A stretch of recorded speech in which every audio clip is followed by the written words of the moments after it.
రెండు తెలుగు రాష్ట్రాలని మొత్తం యావత్ భారతావనికి సంబంధించిన దాని మీద బీజేపీ కేంద్ర సహాయ మంత్రి కుమారుడి యొక్క ఏదైతే ఫోక్సో కేసు ఉందో దాని మీదనే రకరకాలైనటువంటి చర్చలు, రకరకాలైనటువంటి ఊహాగానాలు వినిపిస్తున్నటువంటి సందర్భం చూస్తున్నాం. మొత్తానికైతే ఓవైపు ప్రతిపక్షం ఈ ఫోక్సో చట్టం కింద కూడా ఇన్ని రోజులు అధికార దుర్వినియోగం జరుగుతూ ఉంది.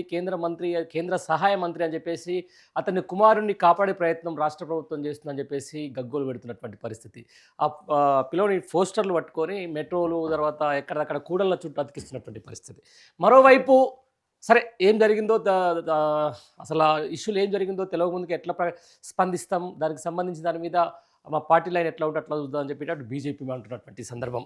ఇక మొన్న ఏదైతే విచారణకు సంబంధించి రమ్మని చెప్పడం, ఆ తర్వాత అతను పరారీలో ఉందని చెప్పేసి రాష్ట్ర ప్రభుత్వం చెప్పడం, రాష్ట్ర ప్రభుత్వం నుంచి దాన్ని ఏమంటే దాని మీద ఒక సిట్ వేయడం, సిట్ అధికారులు కూడా నిన్న మరొకసారి ఆ యొక్క బాధితురాలు తల్లితోటి మరొకసారి సమావేశం అవ్వడం, ఇదంతా ట్విస్ట్లో ఏంటంటే నేను ముందస్తు బెయిల్ కోసం ఇప్పుడైతే ఎవరైతే ఆ పిల్లాడున్నాడో బగేశ్వర్ ఆయన ముందస్తు బెయిల్ కోసం అప్లై చేయడం, ఆ తర్వాత దానికి ఒక పోలీసులకు మెయిల్ రాయడం, ఇదంతా సినిమా అంతా చూస్తుంటే ఏమర్థమవుతుందంటే మొత్తానికి ఇక తోక పార్టీలని, ప్రధాన ప్రత్యర్థి పార్టీలని, ఇక మాకు వాళ్ళకి జన్మ వైరం అని చెప్పేసి, ఇక మేము అసలు మేము పుట్టిందే ఆ పార్టీని చంపేస్తానికని చెప్పేసి ఇవన్నీ మాట్లాడుతున్న విధానాన్ని చూసుకుంటే ఈరోజు జరుగుతున్న ఈ సమన్వయ రాజకీయాలు, ఆ తర్వాత సరే ఫోక్సో అనేది పడింది అక్కడ, దాన్ని బాధితురాలు తల్లి ఫిర్యాదు చేసింది.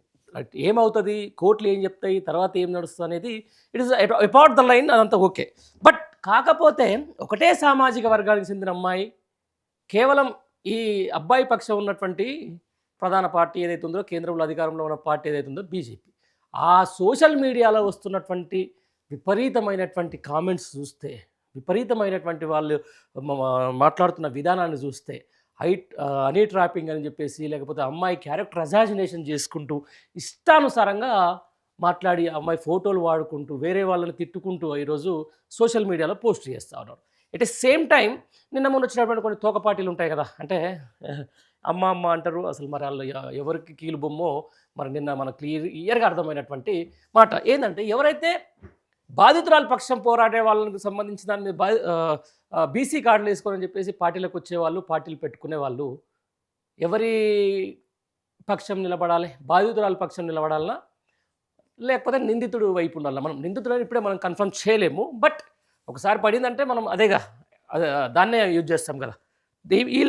ఈ నేపథ్యంలోనే అసలు ఎందుకు ఇట్లా జరుగుతుంది, ఏమవుతుంది, దీనికి సంబంధించిన దాని మీద మనం ఒకసారి కులంకషంగా చర్చించుకునే ప్రయత్నం చేసేటప్పుడు నిన్న ప్రెస్ మీట్ పెట్టేసి కేవలం అమ్మాయి మైనర్ అయినందువల్ల వాళ్ళ ఫోటోలు వాడుతూ ఉంటారు. నిజంగా వాస్తవానికి ఈరోజు సోషల్ మీడియానే చాలా అద్భుతమైనగా పనిచేస్తున్నట్టుగా మనకు స్పష్టంగా తెలుస్తూ ఉంది. ఎందుకని ప్రధాన మీడియా ఎక్కడ కూడా దీన్ని పెద్ద పట్టించుకోలేదు.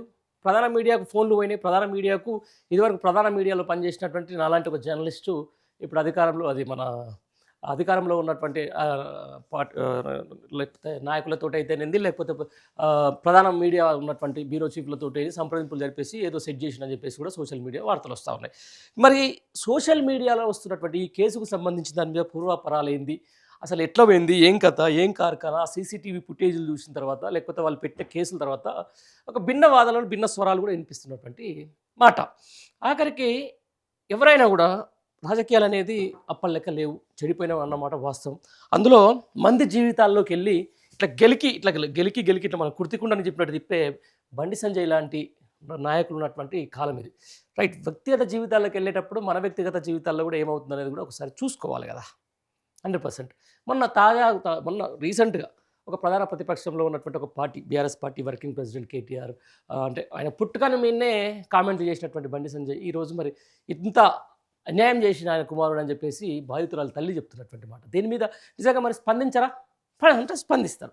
అయితే దీనికి ఇదే సందర్భంగా ఎట్లాగూ ప్రతిపక్షంలో అధికార పక్షంలో ఉన్నటువంటి ఇక్కడ సెంట్రల్లో ఏమంటారు, ఢిల్లీలో బాహి గల్లీలో దోస్తాన్గిరి అన్నట్టుగా ఉంది ఇప్పుడు కాంగ్రెస్ బీజేపీ పని. ఈడ కాంగ్రెస్ ఒక్క పొన్నం ప్రభాకర్ తప్ప దీని మీద ఇంతవరకు మాట్లాడిన సందర్భాలు లేవు కనీసం కూడా. అసలు ఏం జరుగుతుంది, అసలు ఈ కథ ఏంది, ఈ కార్ఖానా ఏందని. ఇక ముఖ్యమంత్రి స్థాయి వ్యక్తులు అయితే ఏదో సిట్టర్ ఏదో వేసేసి ఏదో మళ్ళీ దానికి కొత్త చట్టాలు ఏదో వేసేసారు. Right, it's going on. But నిజంగా ఫోక్సో చట్టం అనే దాని మీద నమ్మకం పోతుంది ప్రజలకు. ఇట్లాంటి వ్యవహార శైలి వల్ల. ఆ పిల్లాడు పోయి అక్కడ ఏది ముందస్తుగా పెట్టుకోవడం, ఆ తర్వాత అక్కడ ఈయన తీసుకున్న కేసుని కరీంనగర్‌లో ఎఫ్ఐఆర్ కావడం, ఆ తర్వాత ఇక్కడ జరుగుతున్న పరిణామాలు చూస్తుంటే. రైట్ ఏదేమైనా కూడా భవిష్యత్తుకు మాత్రం ఇది మంచిది కాదు.